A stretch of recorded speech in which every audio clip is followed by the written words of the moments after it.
Well, I think since I got a little time and another book showed up today, Tracing Our Ancestors, Frederick Haberman, 1934. I think I might just start that one. It's a facsimile, or a facsimile, whatever, from Artesian Publishers. And let's see, Artesian books are unique. Thanks to the Artesian publishers, many rare and unusual books are now back in print. Several of these books are by scholars who, through much study and research, discovered some astonishing truths when they combine biblical history and prophecy with archaeology and secular history. What's the back of this bad boy say? It is remarkable that until the end of the 19th century, there was little or no serious inquiry regarding the origin of Caucasian nations, and noteworthy also that from that period was awakened in some of God's people a spirit of inquiry as to their origin. This reprint of 1934 by Frederick Haberman traces the white race through history and will open the eyes of many to facts of stupendous interest as to its biblical roots. E. Raymond Captain. Although first published over 90 years ago, Tracing Our Ancestors is still exciting and enlightening new readers. This is not just because of its exceptional subject matter, the lost tribes of Israel, but also because of the author's faithful dedication to detail in revealing the rarely discussed but highly significant connection between Bible history, secular history, and science. Artesian Publishers. All right. Tracing. Okay, this is Tracing Our Ancestors. Frederick Haberman. Traces the European American back to the father of Abraham and beyond. Read that. Tracing Our Ancestors. Were they descendants of apes or of Adam? By Frederick Haberman. Our eyes are holden that we cannot see things that stare at us in the face until the hour arrives when the mind is ripened. Then we behold them, and the time when we saw them not is like a dream.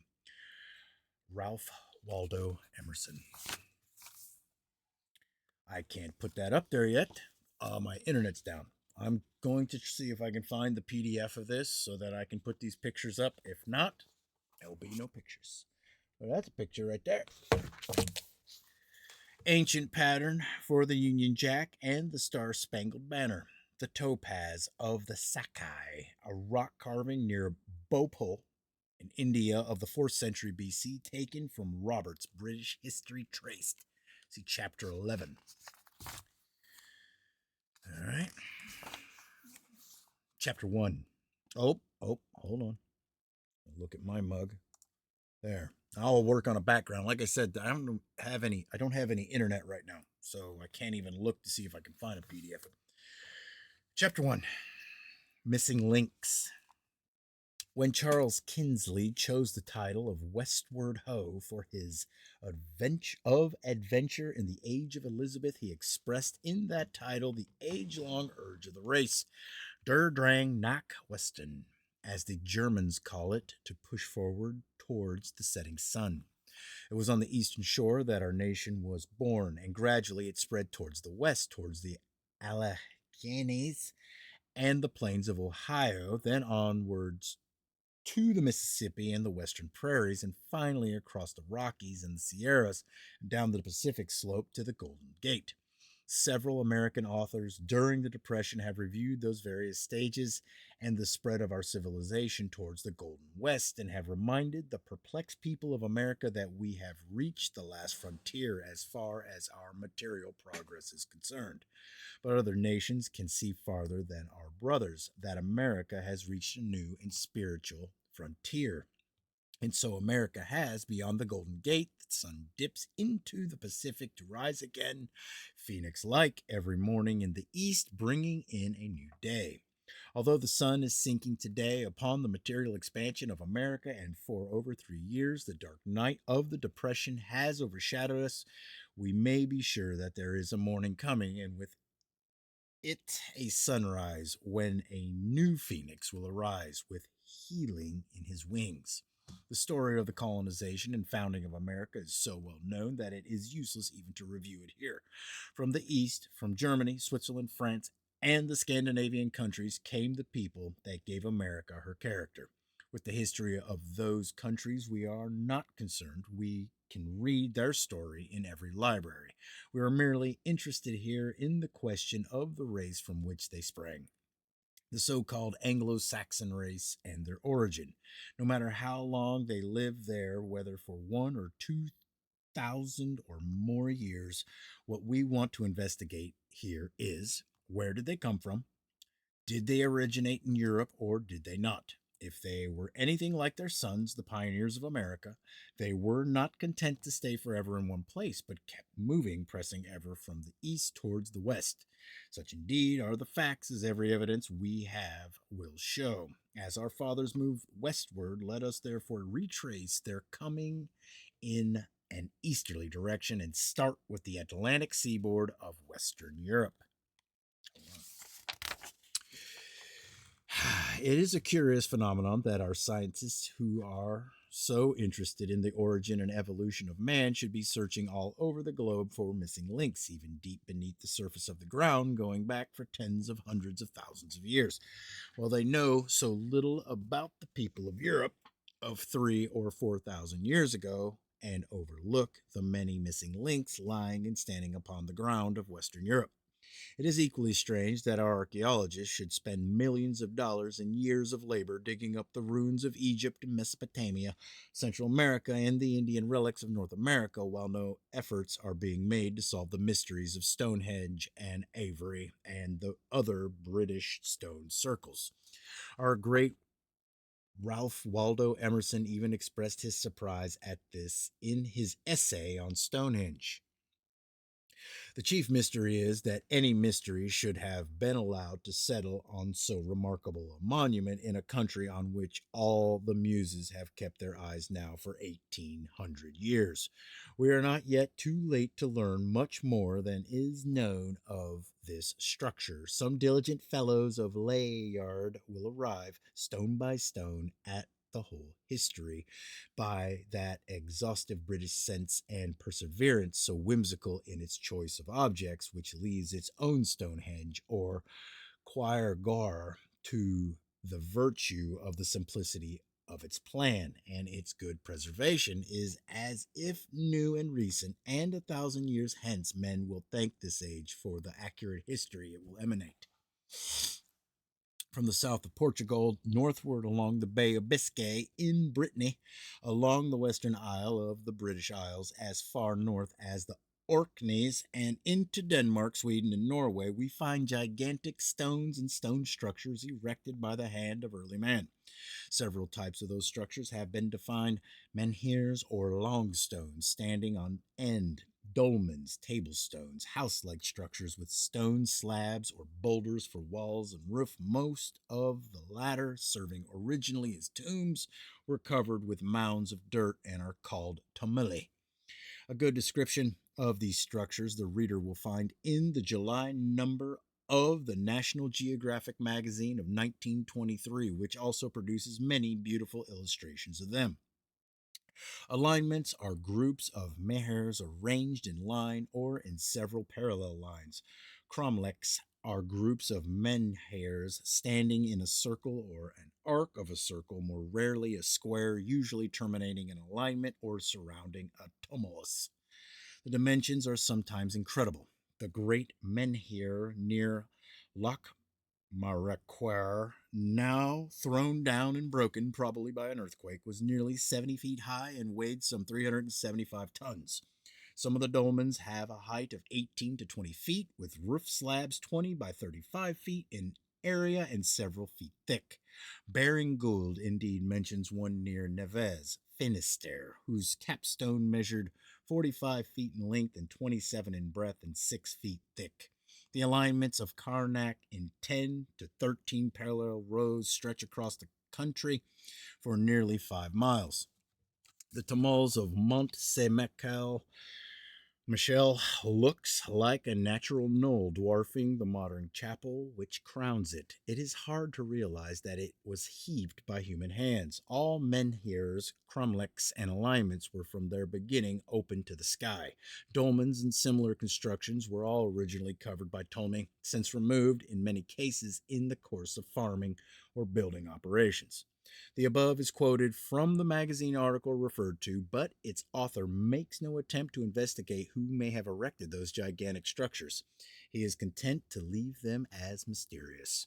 In Britain, we find several ancient circles of large stones standing on end. The best known of them are Stonehenge, Avery, and Keswick. All of them are known as Druidic circles. Avery Circle on the Wiltshire Downs is by far the largest and the most ancient of the stone circles in Britain.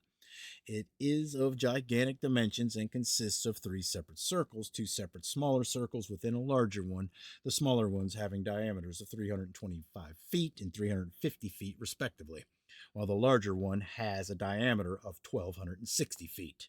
The circles were composed of large hewn saracens, a Phoenician word for rock, weighing from 70 to 80 tons each. Only a few of them are left. The rest were broken up in the 18th century by firing, and the broken pieces were used by the neighboring farmers for building purposes, as witnessed and reported by Stukeley, the English antiquary of the 18th century.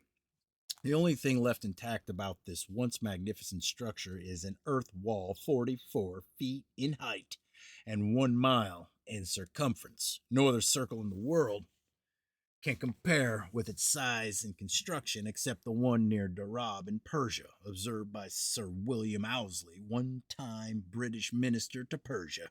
See Plate 2, which I will get to. Here is the first missing link that connects the early inhabitants of the British Isles with the people of early Asia. A second connecting link we find in the highlands of Tibet and Central Asia, where a dew ring, which means the lone stone, Professor G. N. Roerich found an alignment similar to that of Karnak in Brittany. On page 415 of his Trails to Inmost Asia, he tells us the megalithic monuments of Dew Ring, situated some 30 miles south of the Great Salt Lake of Pangong, Siko Cho, Cha, date back to the pre-Buddhistic period of Tibetan history. They consist of important alignments of 18 rows of erect stone slabs. Each of these alignments was drawn from east to west, having at its western extremity a cromlech or stone circle consisting of several menhirs arranged more or less in a circle. The menhirs are vertically planted with a crude stone table or altar in front of them. It was evidently a sanctuary of some primitive cult, but what its age and use? If one compares the famous megalithic monuments of Karnak in Brittany to the discovered megaliths of Tibet, he is at once struck by the remarkable similarity of the two sets of monuments. The Karnak alignments are situated from east to west and have at their western extremity a cromlech or circle of stones. The Dew Ring monuments have precisely the same arrangement. From Avebury in England to Darab in Persia, and from Karnak in Brittany to Dew Ring in Tibet are thousands of miles. Yet the similarity of the monuments show that they were erected by one and the same people and for a special purpose. The first ray of light on the identity of the people who erected Avery Circle is gained from the name of Avebury, which E. O. Gordon states in his Prehistoric London is derived from Ubery. Now, the name of Ubery was the name given by the people of Canaan to the Israelites when they entered the land after the Exodus, and that word is the ancient form of Hebrews, as we shall see in chapter 7. 20 miles south of Avebury Circle is located Stonehenge, the best known of British circles. It is composed of a circle of stones and an outer circular earth wall and ditch 360 feet in diameter. The circle of stones is composed of stones 13 feet in height, set 4 feet apart, and was once surmounted by a continuous row of lintel stones. Only 17 open circles of 5 trilithions, or groups of 2 immense pillar stones 25 feet in height, surmounted by equally immense lintel stones. This group of trilithions, or gates as they appear, is open towards the northeast. All the evidence connected with Stonehenge, as well as with other British circles, shows that those circles were erected as centers of worship and for astronomical observations. A site taken through the post stones of the southwestern trilithion towards the northeast across the 2 stones shown on plate 3 gave the exact position of the sunrise at the summer solstice. The farthest stone on the picture is named the Friar's Heel, a local expression, the word heel being derived from Heli, the index stone of Helios, the Greek word for sun. And over this stone the sun arose on the morning of the summer solstice on the 22nd of June. Describing the sense of the sunrise, E.O. Gordon, in his Prehistoric London, writes, "It is not until the whole orb, slightly flattened by the refraction of the air, has come into view, that the requirements are fulfilled, and then the coincidence is exact, and the sun appears as if balanced on the apex of the stone. It is perhaps possible to imagine the effect, but to an actual spectator the picture is most impressive, and the dark mass of the bowing stone, as seen through the frame formed by the uprights in the central lintel of the circle, adds brilliancy and completeness to the effect of a sight never to be forgotten. However, in the many centuries that have passed since the erection of Stonehenge Circle, the position of the sunrise at the summer solstice has changed, and as the rate of change is known to astronomers, it is possible to estimate the date for the erection of the circle. Today, the sun rises on the 22nd of June, no longer over the Hilly, but on the south side of it, as plate 3 shows. Sir Norman Lockyer, the famous astronomer and discoverer of helium, determined from that change the period of about 1700 BC as the time that Stonehenge Circle was erected.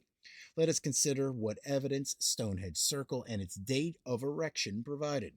Here is a structure, some of whose stones weighing over 200 tons were brought 150 miles from the quarries and erected according to a definite plan and for the purpose of fixing the date and position of the summer solstice and the other cardinal points of the compass. Our school books tell us that the early Britons of BC times were only skin clad savages, yet is it possible that wild savages were able to haul large blocks of stone for over 100 miles over solid ground and then erect them according to a specified plan into a definite astronomical alignment? Common sense answers no. Moreover, we can readily see that three must have been a large population. Wait, that there must have been a large population in the land in those early days, for it required thousands of men to move and erect such large stones. But who were those early British astronomers and architects, and from whence did they come, and where did they obtain their science? Again, the evidence is provided. Now, about the year 1700 BC, the 18th dynasty ruled in Egypt, at which time Israel dwelt in the land. D. Davidson, in his monumental work, The Great Pyramid, writes on page 5, 18th dynasty Egyptian glazed beads, not made elsewhere or by any other Egyptian dynasty than the 18th or 19th, were found at Stonehenge, together with beads of Baltic amber. Similar beads of Baltic amber were also found in Egypt in 18th and 19th dynasty remains. Evidences like these are important missing links, yet the greatest is furnished by Sir Flinders Petrie, who found that a circle inside of the great stone circle of Stonehenge was a diameter of 1163 British inches. The value approximately 1162.6 pyramid inches is known by every astronomer and pyramid student to be the diameter of the solar circle of 3652.42 inches circumference, or the value of the solar year multiplied by 10. Two deductions we must draw from this. First, the builders of Stonehenge knew the accurate value of the solar year, and second, they made use of the pyramid or polar diameter or sacred Hebrew inch. The present British inch is only 11/10,000 smaller than the original inch. Hold on. Give me a sip of coffee. Thank you, Jason Brashears, for bringing this book to my attention. I appreciate it. Next, the dimensions of Stonehenge Circle: diameter 1162.6 inches and circumference 3652.42 inches, are the dimensions of the ancient Egyptian aurora, a unit of land measure and also represented in the dimensions of the Great Pyramid. As Mr. Davidson has shown, refer to chart 7 of my Great Pyramid's Message to America. The conclusions we must draw, therefore, from the evidences so far are that the early Britons who built those gigantic structures in such a scientific way and to the standard of the polar diameter of or Hebrew inch were either Hebrews themselves or progenitors of the Hebrews, as were also the builders of the Great Pyramid, which was erected by the Aryan Phoenicians precisely 1,000 years before Stonehenge Circle. Lockyer has shown us, writes Davidson, that the pyramid builders of the 4th and 5th Egyptian dynasties must, from their astronomical cult, have come from the region of the Euphrates. He also shows that nearly all the ancient year cults of the Nile Delta are connected with the Euphratean equinoxial year. Petrie, too, finds a Euphratean year origin for the 5th dynasty of Egypt. Mr. Davidson also quotes D.A. Mackenzie from the latter's work Ancient Man in Britain, an early period in the early agricultural age and before bronze workings were introduced. England and Wales, Scotland and Ireland were influenced more directly than had hitherto been the case by the high civilizations of Egypt and Mesopotamia, and especially by their colonies in southwestern Asia. Mackenzie, referring to the eminent Belgian archaeologist M. Serret, also writes, Serret has found evidence to show that the tree cult of the Easterners was connected with the early megalithic monuments. The testimony of traditions associates stone circles, etc., with the Druids. We are obliged, he writes, to go back to the theory of the archaeologists of 100 years ago who attributed the early megalithic monuments to the Druids. The instinct of our predecessors has been more penetrating than the scientific analysis which has taken its place. E.O. Gordon, author of Prehistoric London, states on page 22 the footprints of these first settlers have been traced by the remains of their religious monuments, circles and mounds, from the district north of the Persian Gulf along the trade route of the Phoenicians to the shores of the Mediterranean. These materials remains when taken in connection with a remarkable affinity in language, the discoveries of modern travelers, and the testimony of national traditions afford convincing proof that the original colonies came from Akkad, or Acadia, the southern province of Babylonia. They brought with them their primitive religion, the first wave of the Aryan family to overspread Europe before Greeks and Romans were heard of. The earliest recorded history of the British race takes us to Central Asia, the fertile district watered by the Tigris and Euphrates, lying between Mount Ararat on the north side of the Persian Gulf on the south. To this country of the ancient Chaldees, the cradle of the human race, the earliest settlers in Britain trace their origins. All the evidences show that the early British astronomer priests, the Druids, came from the Near East, and Professor L.A. Waddell, in his interesting work, Phoenician Origin of Britons, Scots, and Anglo-Saxons, provides the evidence from hundreds of Phoenician coins and inscriptions found in both Britain and the East that the early Britons were the seagoing Aryan Phoenicians who appeared in Western Europe as the Celts or Celts, which name can also be traced to ancient Chaldea, from whence indeed they came. And like I said, I'll add a background, and as long as I can find a PDF format with this ripped out of it, so I can get these pictures, I'll throw them up there. Y'all have a good one.